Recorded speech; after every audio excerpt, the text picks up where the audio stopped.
kita pandang, apakah Yesus pernah menyebutkan sembahlah aku karena aku Tuhan? Itu minta tolong ditunjukkan ayatnya. Ada banyak perjanjian baru yang jelas, ayat yang jelas dan tegas, secara tegas yang jelas. Jadi tidak ada penuh multi tafsir. Yesus bilang, siapa yang melihat aku, dia melihat Bapa. Berarti kan jadi satu kesatuan. Siapa yang melihat aku, dia melihat Bapa. Sembahlah Tuhan Allah. Jadi memang secara tegas ada. Cuma saya lupa, makanya sebutnya Yesus itu adalah Tuhan, dia guru, dia nabi. Saya lupa ayatnya, betul, lupa. Dia guru, dia nabi. Iya, dia mempunyai jabatan, dia guru, dia nabi, dia juga Tuhan. Makanya mereka menyanyikan lagu Yesus Tuhan, mulialah namanya, Yesus Allahku. Itu dikutipan dari kitab perjanjian baru. Oke. Kalau tidak ada, tidak mungkin gereja menyanyikan itu. Oke, saya rasa itu masih belum jelas ya, karena dalam bahasanya jelas. Yesus itu berasal dari kata Yehoshua, artinya Allah yang menyelamatkan. Dia Allah. Allah menyelamatkan. Jadi kami menyembah Allah kami. Yesus adalah dari kata Yehoshua, Allah yang menyelamatkan. Dia adalah Tuhan yang datang menjadi manusia. Tetapi disebut adalah Tuhan. Dia ada Tuhan yang datang sebagai manusia. Iya. Betul. Ketika Yesus disalib kemudian mati dan meninggal, itu di mana posisinya Tuhan sekarang? Dan siapa yang berkuasa? Dia posisi menunjukkan bahwa dia adalah manusia sejati. Karena begini loh, kenapa Tuhan harus jadi manusia? Dia menjalankan tugas, dia memainkan peran sebagai manusia sejati. Korban penebusan dosa itu baru sempurna jika adil. Sekarang kalau kucing yang nyolong ikan, kan nggak boleh mencuri ikan kucing. Sekarang kucing yang mencolong ikan, apakah saya mesti memukul kambing yang nggak mencuri ikan saya? Kan tidak adil. Kalau kucing yang nyolong ikan, maka kucing harus dihukum. Sekarang siapa yang berbuat dosa? Manusia. Maka pengorbanan penebusan dosa harus dalam bentuk manusia. Itu sebabnya kenapa Yesus datang menjadi manusia, supaya memenuhi bahwa Tuhan itu adil. Korban penebusan dosa harus memenuhi tuntutan keadilan Tuhan. Maka bentuk wujud korban itu tidak boleh lagi seperti perjanjian lama, korban sembelihan domba, tapi harus bentuk manusia. Selama masih dalam bentuk domba, hewan itu domba, maka itu harus dilakukan terus-menerus. Karena sesungguhnya itu tidak menuntut adilan Tuhan. Masa manusia berdosa, bikin dosa, domba yang harus dihukum? Itu sebabnya Yesus Tuhan, Yehoshua, dia Tuhan yang menjadi manusia. Ya. Jadi itu pembuktian ketika dia adalah manusia sejati. Sudah selesai?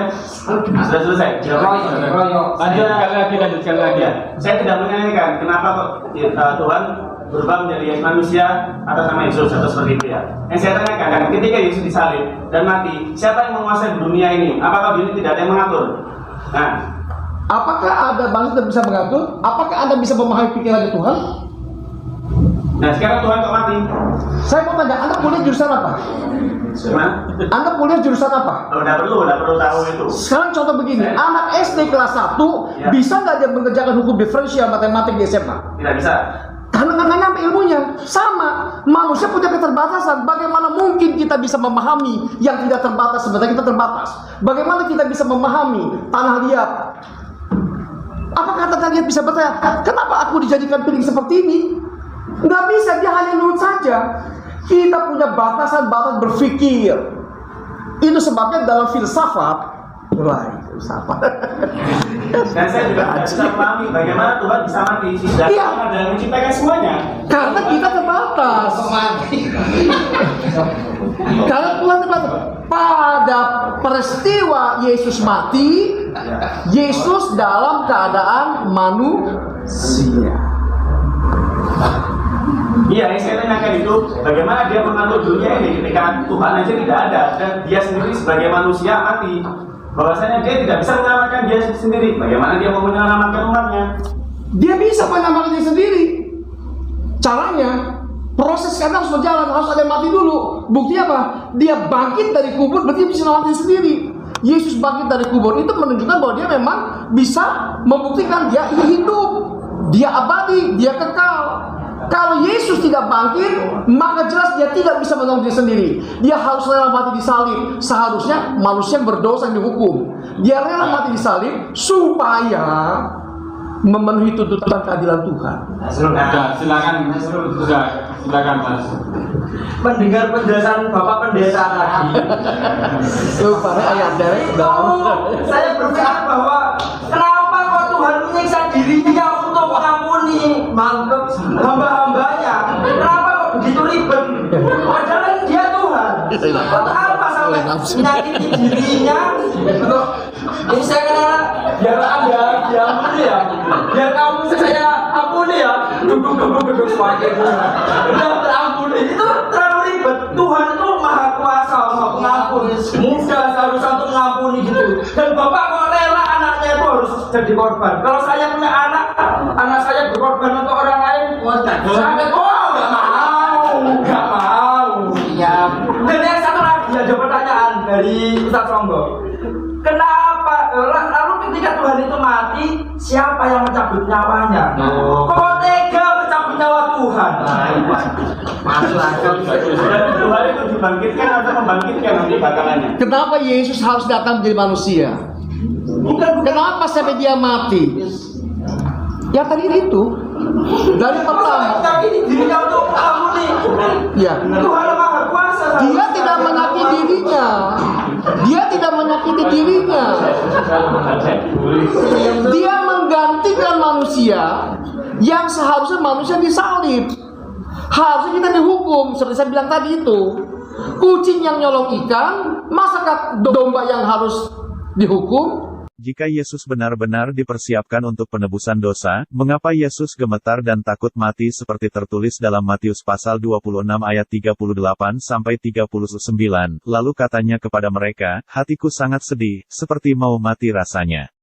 Tinggallah di sini dan berjaga-jagalah dengan aku. Maka ia maju sedikit, lalu sujud dan berdoa, katanya, ya Bapakku, jikalau sekiranya mungkin, biarlah cawan ini lalu daripadaku, tetapi janganlah seperti yang kukehendaki, melainkan seperti yang engkau kehendaki. Ini adalah bukti nyata bahwa Yesus sama sekali tidak dipersiapkan Tuhan untuk disalib untuk penebusan dosa. Apalagi Yesus sebagai Tuhan. Akal di mana akal? Nah, upaya-upaya manusia dari awal itu luar biasa, tetapi sesungguhnya itu sia-sia. Karena orang tidak bisa menyelamatkan diri sendiri. Walaupun dia berbuat baik, walaupun dia melakukan apa-apa, tidak bisa. Nah, sebetulnya seandainya manusia mengerti bahasa Tuhan, Tuhan saya nggak akan jadi manusia. Contoh begini, saya lihat semut di sini. Saya berdiri di sini. Oh, ada semut di sana. Semut sedang berjalan ke sana. Sementara semut tidak tahu kalau dia sampai ke tembok saja mati. Saya teriak, hei semut, balik lagi sini, balik lagi sini. Kamu jangan ke sana. Kalau kamu ke sana, kamu mati. Ngerti ke semutnya? Ngerti ke semutnya? Lah nggak ngerti. Bagaimana caranya semut itu bisa ngerti? Saya harus jadi Enggak. Tuhan itu harus bisa punya kuasa bicara sama siapapun. Nabi Sulaiman saja punya kuasa bicara sama jin, sama makhluk.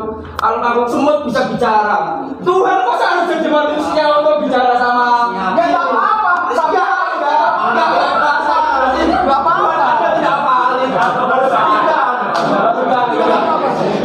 Terus yang tadi masa mencabut nyawa Tuhan itu kok tega sekali.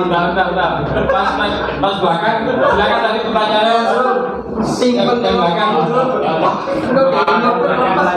Pertanyaan tadi apa?